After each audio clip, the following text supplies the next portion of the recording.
Hello and welcome to the Every Saturday podcast for a brand new episode here. This week we'll be covering the Brøndby game that just left us on Thursday. We'll be covering the St Mirren game. Yesterday, obviously, another big 3 points in the league. Hard fought though, so we'll talk about our thoughts on the full 90. We'll talk about top Morelos goals over the years after he hit 100 for the club. Be a good opportunity to go and see what Morelos goals we've liked the most. And then we'll touch on the next two games. Aberdeen coming up on Wednesday, and then Motherwell away on Sunday, which are obviously two massive games again that we need to get maximum points in. So before we go into that, if you could subscribe to the YouTube channel, that'd be very much appreciated, and share about if you're listening anywhere else. So first off, we'll go into the Brøndby game. We're obviously there. Thursday night, Europa League. Not really a lot of build up to the game. I thought at the time it was kind of flat. I think it's maybe because we've obviously won each with Hearts.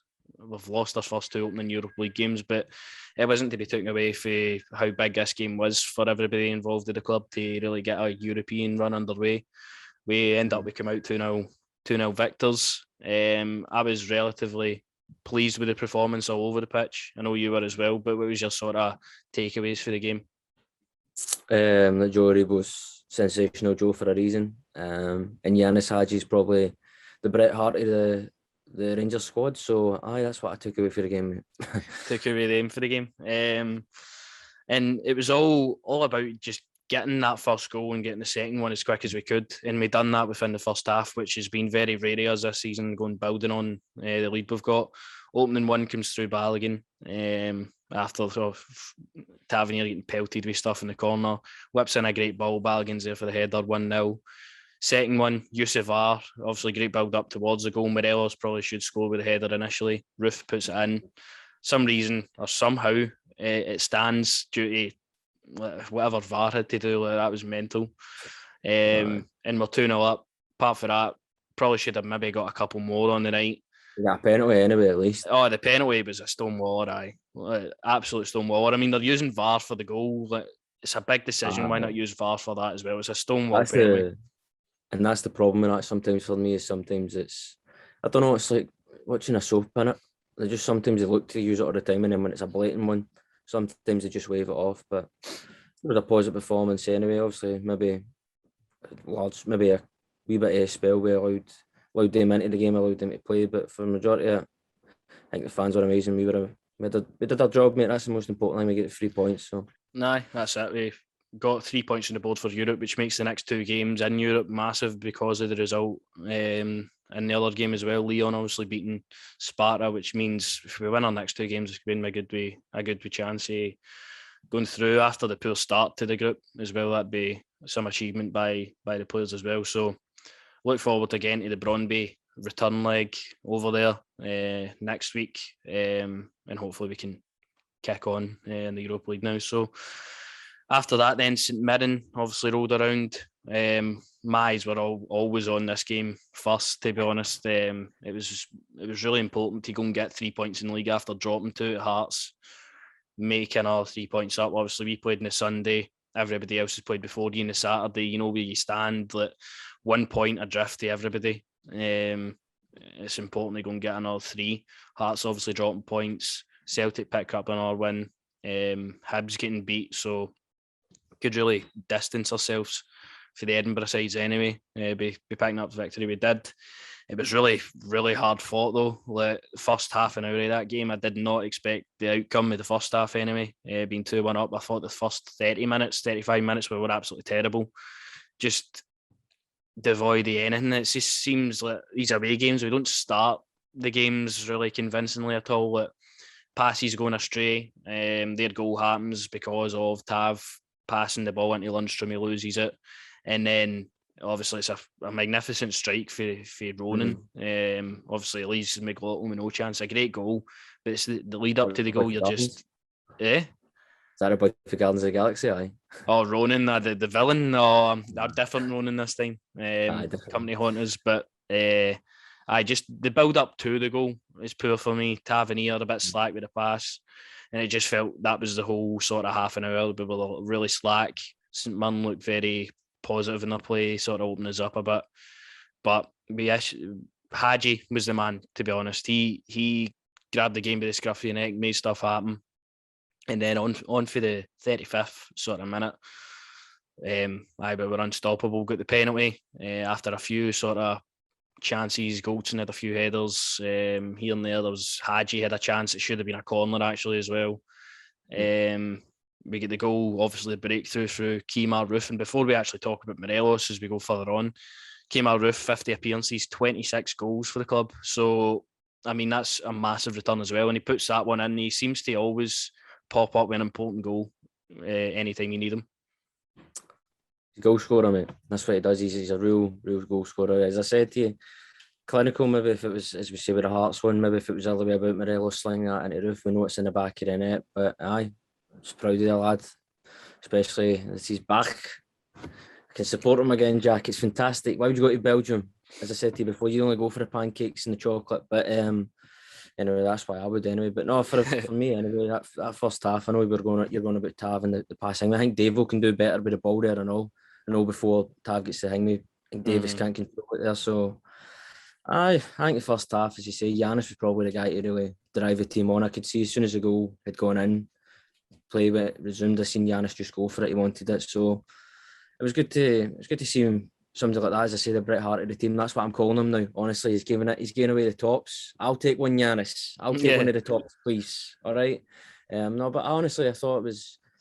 I know you could maybe say it wasn't the best, but I just thought showed why we're champions, mate. We came back, we fought, we kept going. I do think the park was a bit slippy. You know, if Hollander was there, it's Bambi on ice, I'm telling you. I do think they parked the bus a wee bit and all, let's be honest, for me. I do think they did. As soon as we started going at them, I think they just parked it a bit. Goldson had three chances sort of with the same similar header. No, he was unlucky. Could have had a hat-trick of headers there. It would have been impressive. But we'll get on to the real header in a minute. But no, I honestly thought maybe Hadji and Aribo for me again were two of the most positive players. Well, I love the big tackle for Lundstrom. I know he didn't get the ball, but I love that. That's what I need to see. As I say, he's coming into the player that we all hoped and were wanting him to be. So definitely it's good. As I just say, it was a bit weird. McGregor no starting the game. What happened to him after that post-match interview that we all loved? You know, it's just I think with McGregor this year is like coming up. What is he 40 yet? Or is he coming up for 40? Aye. Gerard, I just don't think he's going to. He's going to need McLaughlin and McCrory at times to fill in for him. Listen, I personally think McLaughlin should be the first choice for me personally. Just the passing, as I say, if you want to go back to Thursday's game, obviously we were there personally. Like, just seeing some of the passes from McGregor when he punched the ball out, it's like me playing football, man. It's not very good, you know what I mean? So I just think I like McLaughlin better with the feet. Obviously, that's why McLaughlin was brought in. But I think you could probably say defensively, maybe we were a bit angry against St Mirren. But it's a sensational strike, and obviously the fan get put in his backside. I like that. Maybe a rock bottom would have been better. But no, I just think we have to talk about the main thing, Jack. The main thing, the main man. It's his hour. Obviously, it was great for Roof to get his goal, gets us back in the game. I'm thinking, right, one each, coming up for half time. Let's just go into half time and regroup, come out, score the second. But we had different plans. It seemed yesterday. I mean, the play starts again, and I've only just tweeted my thoughts about the penalty, and we're Tavernier's literally on, got the ball in the corner, he whips it in, and then there's Alfredo Morelos for that 100th goal that he's craved. It's just evaded him for ages.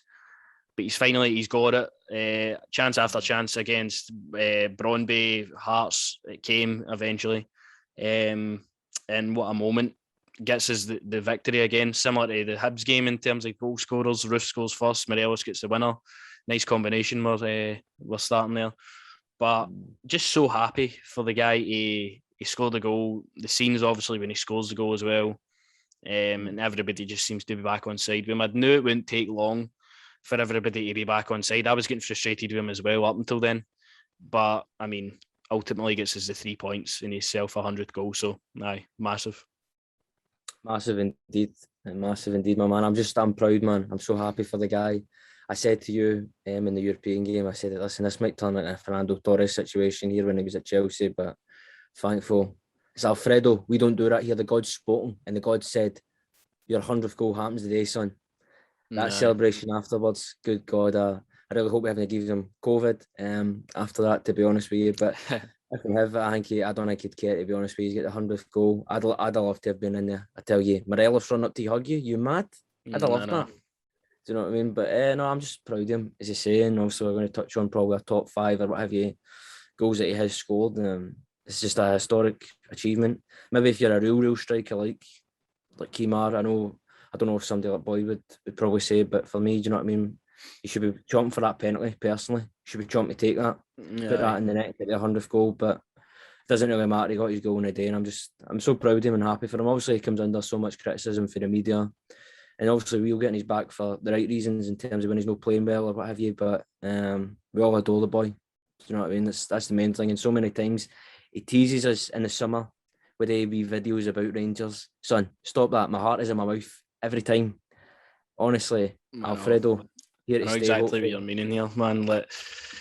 He's adored by everybody at the club, of course. And you seen with the highlights package Rangers put out last night and all his Instagram and all that. Like he's loving it. He loves being the main dog. He always will be for the time he's at the club.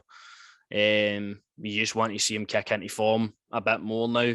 You want to see him, because I was watching some of the goals. I'm like, he used to be so clinical whenever he get the ball, and I'm just wondering where is that sort of clinical sort of striker in him now. Like, we know he's changed over the past year to be a sort of link up man. He spreads the ball well, but I want him to be ruthless in front of the goal as well as he was all these seasons ago.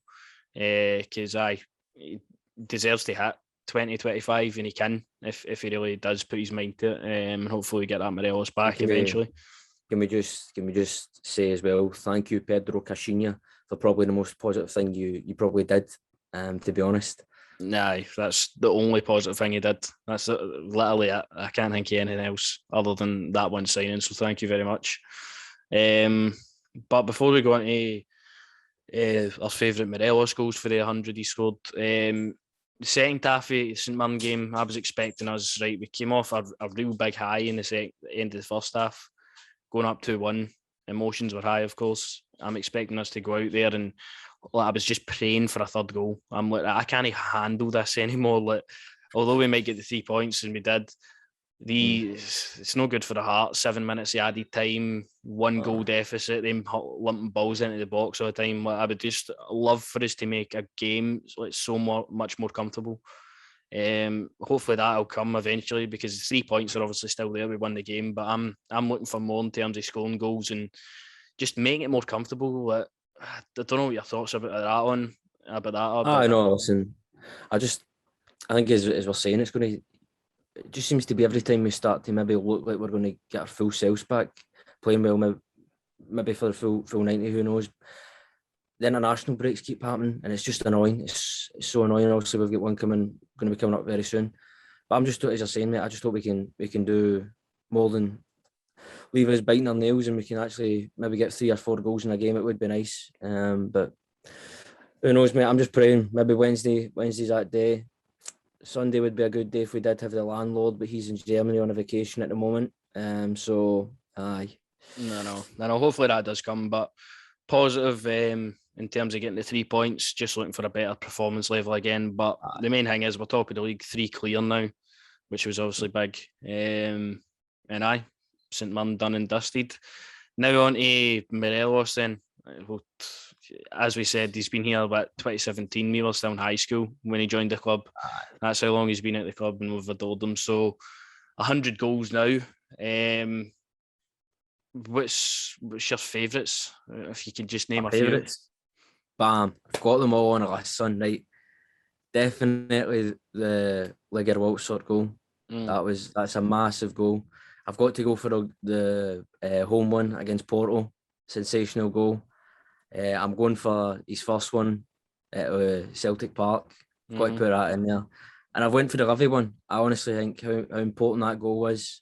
I've got to put basically that there. One is the league, to be honest. Exactly. And my number one has got to be, after all the sort of bantering and winding him up and teasing him up, he puts it through Scott Brown's legs and he puts it in the top corner, and with a wee bit of salt at the end. So I've got to go for that for number one, son. I think that's top tier, that goal. although we love what's happened in the goal and the celebration, like the goal is perfect itself. Like the connection he gets with the ball, it's a great finish. Legia Warsaw as well. 90th dying minutes of the game. We're getting extra time. That's something you didn't want. And he pops up, goal. We're in the Europa League at that point. Like massive in terms of that. And then the Porto one as well. Another sensational strike. And that's when Morelos that was top form Morelos. Like every goal, every game he went into, he was scoring, like, no matter what. But I've only got one different to you. I've got the Hibs away goal in 2017. I think we were 1-0 down to Hibs at the time. Josh Windass scored, and then just before half time, Morelos scored as well. I think it was handling. He done him well. He just rocketed it into the net, and then he does that celebration as well at the end of it. But that was sort of an introduction to Morelos at that time, first season at the club. Under, you look at some of the players, Jason Holt and Bud Jonas in that playing that game, like mental. So for the fact he stuck around for that long, is big credit to him and himself, getting him 100 goals, forever etched in the history now of the club. That's what I said. So I can't really think of any other ones off the top of my head. He's had fantastic goals, but maybe the one at Feyenoord actually. I really like that goal. Header into the top corner for Ryan Kent's cross. Again, for that season, it was just sensational. Hearts again in the semi at Hampden. Scored 2. I liked a couple of the goals he scored there. I just think, honestly, none will ever be, but for me personally, none will ever be such a, you know what I mean, revenge sort of kind of goal than what he did to Scott Brown in that goal, man, right through your legs in the net. I love it, man, and I just think, there you go, you got what you deserved, you know what I mean? So, But as I say, that Livingston goal as well, man, massive, basically win us the league. So, and we know at the time when we were doing the podcast, we said how difficult it is going away to Livingston and the park and all everything else we said on the podcast. But just a massive goal, man. I think that's one where we were all jumping about to Sweet Caroline. Aye, absolutely. And as you go down the list of goals and you think back and remember the goals he scored, they're all important. As you're saying, Livingston important, gets his hands are on the league title at that point. Legia Warsaw gets into the Europa League. Porto gets a massive victory at home. He's just loads and loads of goals. He scored important goals. Even the 2 he scored recently. Hibs wins us a game. St Mirren wins us a game. He's just a match winner for us, and he has been over the course of 4 or 5 years now since he's been here. Something like that, mate. Something like that. It's a massive, as I say, club legend. And you think about all the times where it was rumoured, he's going, he's leaving, this and that. For him to stay, and now he is truly a part of history in terms of being a part of 55, European top goal scorer and 100 goals. I mean, that's what we wanted. That's why we wanted him to stay, because this guy, man, he's just so special. We love him all, honestly. Absolutely. And you could go on for the full episode talking over every goal he scored. But we've listed off a few there that we can remember off the top of our heads because they were that good and that important. And just one before we go, Aberdeen away in 2018. He scored a double. He sang his second goal, might have won like goal of the month that month. That was a screamer. I don't know if you can remember that one. I do remember that one, man. That was honestly Yelter. So he's scored plenty. We could go on all day, but that's our favourite Morelos goals out of the 100 so far. Hopefully many more to come as well, so we can do this video at the 200, but we'll just need to wait and see on that one. So going on to then Aberdeen. Aberdeen on Wednesday, Ibrox, midweek, under the lights. You love to see it in the league. I like going to Ibrox midweek. So Aberdeen come rolling around. You know it's always going to be a tough game, no matter how bad Aberdeen are at the moment, or just how they are dismal. They are really, really bad now. Get their first victory since August against Hibs there at the weekend. Also a big win against a big team. But I'm expecting us to really go out here and hammer Aberdeen on Wednesday. I'm not going to beat around the bush. I think we're due to give somebody a hammer. And I think Aberdeen is just that perfect time at home, off a big victory. I can just see it happening. I hope it happens. To be honest with you, because it's just, I think it's something we've been lacking this season, just going out and destroying a team. We're always clutching on and like, holding on, trying to make stuff happen, not clinical enough. I just feel like this game on Wednesday is where it will all come to fruition. Listen, hopefully, I hope we go out there and we hammer them. Honestly, that would make my day if we do. If we get that MLS boy, isn't he? Yeah, Christian Ramirez is their talisman. 5 goals this season in the league. I was on about the manager as well, but and Stephen Glass is the manager. Well, for how long, who knows? But we'll see what happens, mate. Honestly, I'm hoping the same after a massive win in terms of whatever that we've just talked about that happened in the game. It would be nice to see us go out, and I think Hadji's looking top dollar. Lundstrom, Aribo, McGregor might come back in. He might find his way down to the rafters like Sting after probably hanging about getting a couple of drinks with the pigeons. Who knows? But I hope we can go out and get a hammering, mate. That'd make my day, honestly. If we can finally just get 3-4 goals in a game, it would be good. I mean, how far down the league are Aberdeen? I've got no idea. I think Aberdeen are like 7th or 8th now. 7th or 8th. I think they might have 11 points. Might not even be that much, but obviously 3 at the weekend there, and they've not picked up any points since August in the league. Any 3 points anyway. I think they might have drawn a few games, but apart from that, they've been really poor this season. I think Stephen Glass, if he lost that game against Hibs, I think he wouldn't be in charge for the game coming up, but thankfully he is. Scott Brown would have been in charge. That would have been funny, wouldn't it? But Scott Brown, he's going to be back at Ibrox. For the first time since obviously going to Aberdeen as well. So there's another incentive to go out and absolutely pump them. But Aberdeen, even though they have been so bad, you can't take away from the fact that they've got good players in their team. Like Calvin Ramsey and McKenzie, both fullback areas. Scottish upcoming young fullbacks looking promising, can create for them. Hedges, obviously, seen him last season. I thought he was quite good for them. Lewis Ferguson, obviously, talked about all the time. What you're trying to tell the people who are listening, and myself here included, is potentially going to take another player off them in January. Yeah, well, just need to wait and see. It's always been in a rumour mill, isn't it? Aye. It's always been in a rumour mill, but they've got a decent side. It's just never came together. I don't know if that's just down to the management at the moment.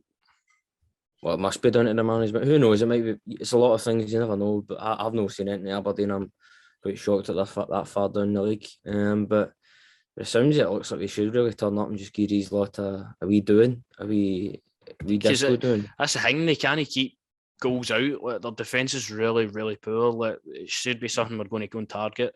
And then in terms of them scoring goals as well, it's not as easy. They've not been clinical either. So they'll always come and try to cause an upset. You know what Aberdeen are like. I don't know if they'll have fans at Ibrox. And wait and see that one, but their fans will obviously be expecting to go and win the game. Aberdeen have been close competitors to us for the past few seasons. Like, always a tough game against them, but I just feel the way Aberdeen are now, we should really be going out there and stamping authority in the game.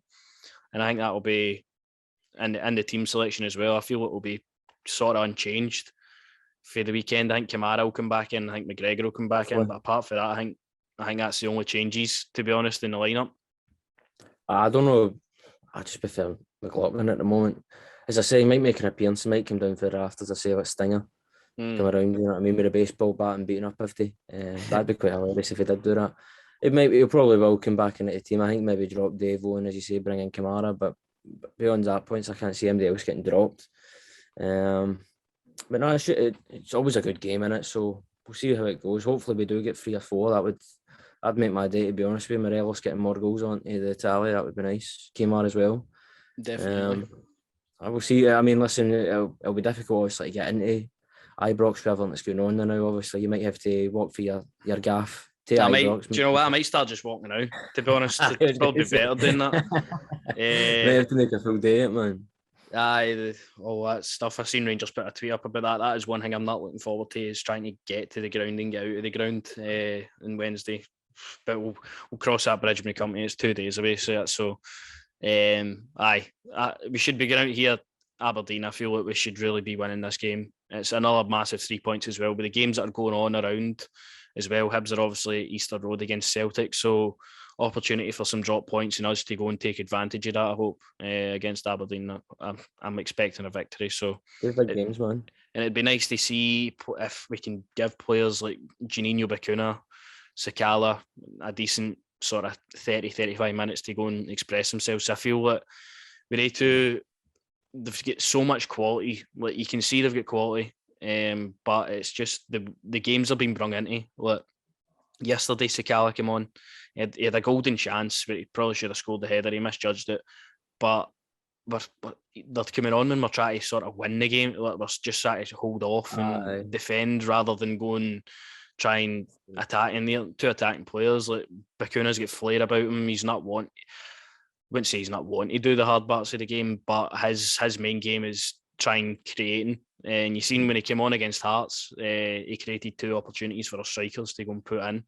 And I think that's what you get for Bakuna. So I'd like to see maybe they two. I thought Bakuna would have started one of the 2 games last week, but Gerrard was obviously happy to select the same starting 11, which has been quite rare to do this season. So I think maybe Bakuna, Sakala for Aberdeen. I wouldn't be surprised maybe to see them. I don't think it'll be in the starting lineup, but hopefully for a decent part of the game anyway. And hopefully it's just a positive result on the day.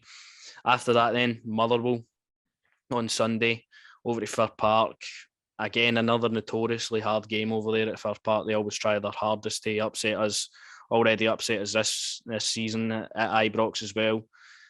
And they've had a good run in form apart from getting beat there. They get, I think, 2 defeats in a row now.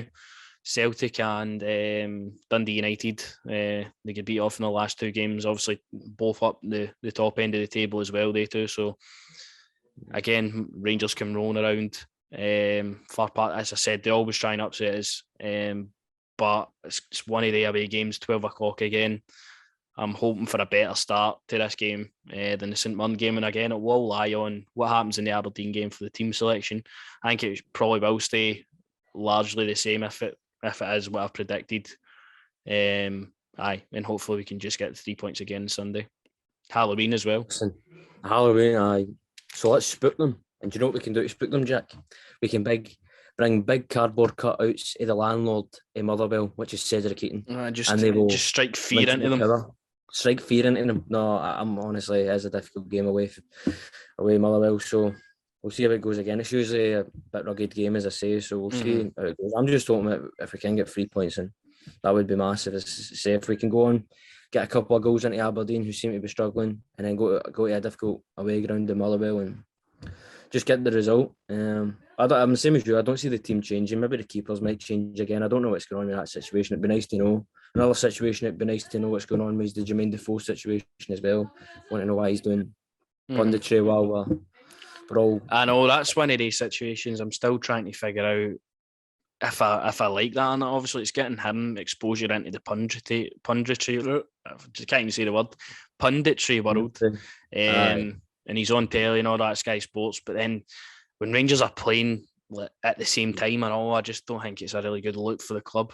I didn't really like that either, to be honest. It might be one of those situations where he's been working throughout the week with the club or whatever. Maybe the club have just said to him, you can go and do it, who knows, as I say. But that's just a weird one. I don't know how I feel about that as well. But it was nice to see 2 Rangers men in the punditry box anyway. But look, listen, as I say, we go to the Motherwell game. Just hope we can get the 3 points again. As I say, that's all it's about. I just we need to keep winning in the league. That's the main thing, as we've said. We go through in Europe, be fantastic, but if we don't, it's not the end of the world, as long as we don't fall into the conference. But winning the league is the main thing, and if we can keep getting the points on the board, performances may not be the best, but points are the main thing. If we keep getting the points on the board, that's the main thing, absolutely.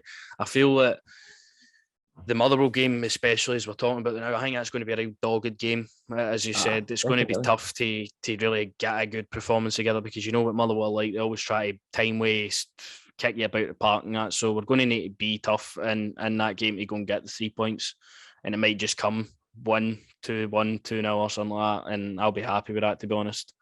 But Aberdeen's the one I'm looking at obviously first, hoping to get a really good positive performance there to take into Motherwell anyway. And the main thing this week is getting another 6 points on the board, to be quite honest. Question I've got for yourself as well is, obviously we'll hear for Gerrard and that, but do we think it might be a return of the Jack, or is it too early for I don't think yet, no. I think it might be Ryan Kent on the bench. I'm hoping Kent's back, man. I'm hoping Kent's back, but it'd be nice to see 1 or 2 of them come back into the fold anyway, and we'll see, obviously, what a fully fit Ryan Kent can do again. Let's hope it's sizzling as usual. Nah, because Kent gives us just something different. He gives us that ability, just have an out-and-out winger on the pitch. And I hope, even if not for Aberdeen, even if he's on the bench for Aberdeen, and then maybe Motherwell comes on, something like that. Because I don't see him coming straight into the team. I see him starting on the bench. If he does come on straight away, it'll be for like 10 minutes just to get it in his legs again. And then hopefully we do see him, to be honest. Ryan Jack, I think I'm thinking after the international break for that Ryan Jack now. I think that's what we might see him in the squads like for Ross County, Brøndby next week, but I think it might be fault after the international break for Ryan Jack to actually be on the park. Well, so we're going to need Ryan Jack to be fully fit. Obviously, with what's coming up, we've got the African Cup of Nations thing coming up as well. We've got a lot of our players will be going away for that as well. So it's important that we get players like Ryan Jack fit and hopefully back to his best, man. Aye, absolutely. And have to watch Ryan, what's it, Jack Simpson and Scotty Arfield play, yeah? No, well, Arfield's coming into the team a bit more, and I like his role. Arfield's all right. I like his role he's playing at the moment, where he's coming in. He's giving us that different option to Davis or Lundstrom to keep the game sort of. And he was unlucky, as we say. What was the game? Was it Hearts, man? He was unlucky to get the. No, Brøndby it was. I hit the bar. Brøndby hit the bar. So it's only a joking jest with Scotty Arfield. Obviously, we love him to bits. You know what I mean? And similar to Jermaine Defoe, as I say, being a top professional, and when Gerrard calls upon him, he comes in and set an example, I would say, for the young lads anyway. But I do think that Jack Simpson probably is away in January, to be fair. Aye, definitely. I think so as well. Not seen a team again, but again, that's a story for a different day, to be honest. I think that's a good one. We'll be back for another episode of the podcast next week, Jack. Aye, that is. I think that's all us now. Talked about the games. We've talked about Morelos. Anything else you'd like to add? That was a pretty cool NWO kind of filter you hit there. Just before we go, I just want to talk about your main man, Mo Salah. No. Just rip him up. What else can you say? That's not been said already. Like, guy's just unbelievable. We talk about that pass by Jordan Henderson for the third goal, by the way. That was sensational. I mean, if De Bruyne's doing that, something like that, spoken about for weeks. Fair play, 100%. Anyway. But aye, that's been us. Like and subscribe, innit? Aye, if you enjoyed it, like, subscribe, and we'll see you next week for another episode covering, hopefully, 6 points. So we'll see you then.